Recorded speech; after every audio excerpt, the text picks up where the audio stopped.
Vous êtes sur France 24, c'est l'heure du journal de l'Afrique, soyez les bienvenus.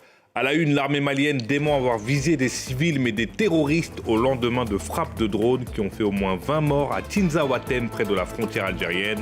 Les rebelles du cadre stratégique et permanent affirment de leur côté que ce sont des civils qui ont été victimes de ces frappes.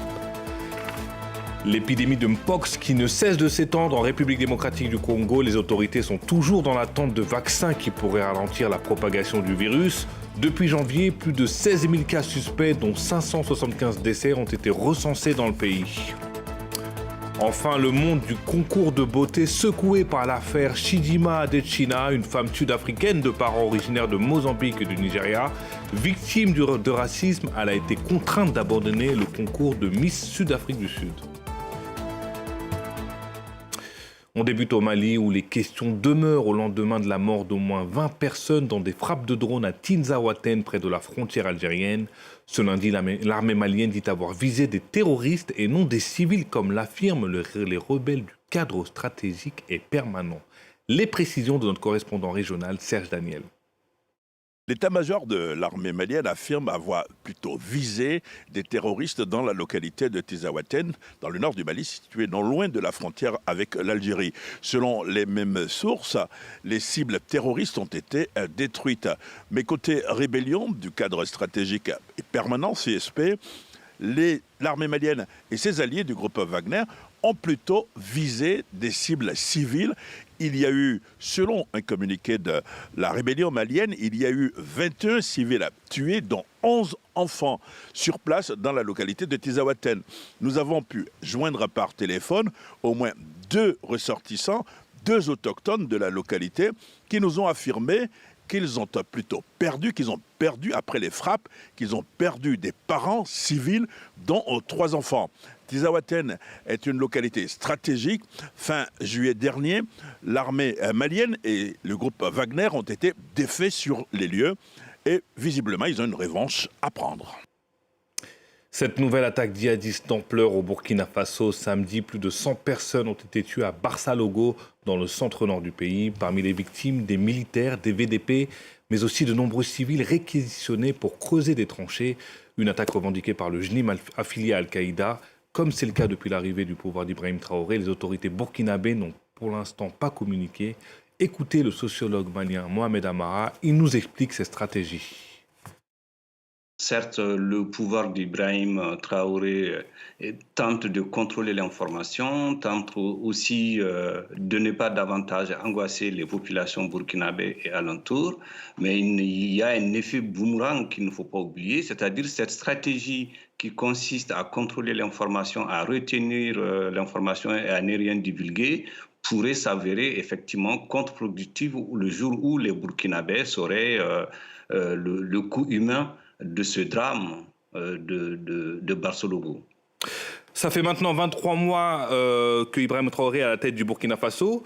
La première des 7 missions confiées à la transition, selon l'article 2 de la charte de la transition, c'est de rétablir et renforcer la sécurité sur l'ensemble du territoire national. Et la priorité numéro 1, lutter contre le terrorisme et de restaurer l'intégralité territoriale. Malgré la volonté politique et un engagement absolu à s'attaquer aux défis sécuritaires, les semaines se suivent et se ressemblent malheureusement au Burkina Faso. Bien sûr, tout s'est passé à l'encontre de ce qu'ils avaient prévu. Vous l'avez bien rappelé, Ibé, quand il a fait le putsch contre Damiba, c'était pour ramener la paix, c'était pour ramener la sécurité, c'était pour ramener le développement. Il se trouve que tout ça aujourd'hui, d'un point de vue bilan, n'existe pas. Et les différents massacres l'atteste fondamentalement. Aujourd'hui, la question qu'on se pose, c'est de savoir jusqu'où les Burkinabés sont capables de résilience pour rester comme tels quels sans exiger d'informations pertinentes, d'informations fiables. On en vient à l'épidémie de Mpox qui ne cesse de progresser en République démocratique du Congo. Plus de 570 personnes sont décédées parmi les 16 700 cas enregistrés. Le gouvernement annonce un plan de riposte et espère recevoir les premières doses de vaccins cette semaine. En attendant, les équipes médicales sont submergées dans l'est du pays, épicentre de l'épidémie. Reportage d'Aurélie Bazar à Kibangula et Glody Mourabazi. Sous cette tente de l'hôpital de Kavumu dans le sud Kivu, les mères de famille s'entassent, épuisées et inquiètes. Nzigere surveille ses 4 enfants, tous contaminés par le Mpox. Je veille sur mes enfants infectés par cette maladie. Ils ont des lésions cutanées. Quand ils ont été admis ici, ils étaient presque morts. Maintenant, je les surveille, mais je n'ai pas encore vu de vrais changements sur leur santé. Le Sud Kivu reste l'épicentre de l'épidémie en RDC, avec plus de 5000 cas détectés depuis janvier. La situation est vraiment grave et on est tellement débordé parce qu'on a une petite capacité d'accueil, mais on est vraiment hyper fréquenté. Dans la province voisine du Nord Kivu, même constat, les cas de Mpox se multiplient. Dans cet hôpital, le docteur Trésor enchaîne les consultations. Elle présente les signes de Mpox comme les éruptions cutanées, vésiculaires. Les malades sont isolés, puis traités. 10 nouveaux cas arrivent en moyenne chaque jour, essentiellement des enfants venus des camps de déplacés. C'est une situation qui est assez préoccupante. Et comme nous l'avons vu aussi, que dans les voies de transmission, dans les moyens de transmission, c'est d'abord les contacts directs. Et donc, lorsque vous avez un grand nombre de personnes comme ça dans un ménage, dans un espace limité, vous avez aussi un risque en même temps de voir que la maladie puisse se propager assez rapidement. Pour lutter contre l'épidémie, des campagnes de sensibilisation ont été lancées dans plusieurs camps de déplacés aux alentours de Goma.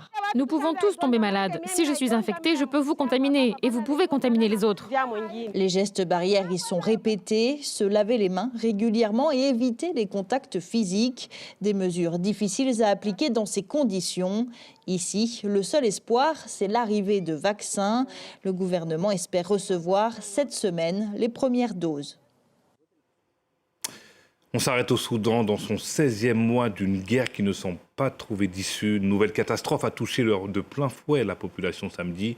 Suite aux fortes pluies qui s'abattent dans le pays depuis plusieurs semaines, un barrage s'est effondré dans l'état de la mer Rouge, dans le nord-ouest du pays. Le récit de Clémence Valère. Une population en état de choc. Les habitants de la région soudanaise de la mer Rouge ont commencé à enterrer leurs morts après la rupture dans la nuit de samedi à dimanche du barrage d'Arbat, situé à une quarantaine de kilomètres de Port-Soudan. Vers 3 heures du matin, les eaux de crue ont surpris les habitants dans leur maison. L'eau a emporté une quarantaine de personnes. Nous avons récupéré quelques corps et des personnes ont survécu. J'ai appelé des gens de la région d'où je viens, la région de Tabou. Ils m'ont dit que toutes les maisons avaient été emportées. Des équipes de recherche et de sauvetage ont été déployées pour aider les personnes bloquées et le général Abdel Fattah Burhan s'est rendu dans la zone sinistrée. Nous avons reçu un message disant que des personnes étaient coincées dans 7 voitures et qu'ils avaient essayé de les faire sortir mais qu'ils n'y étaient pas parvenus. Il y avait 7 camions transportant des familles, des personnes âgées et des enfants. Nous avons ensuite reçu un autre appel et on nous a dit que le barrage s'était effondré.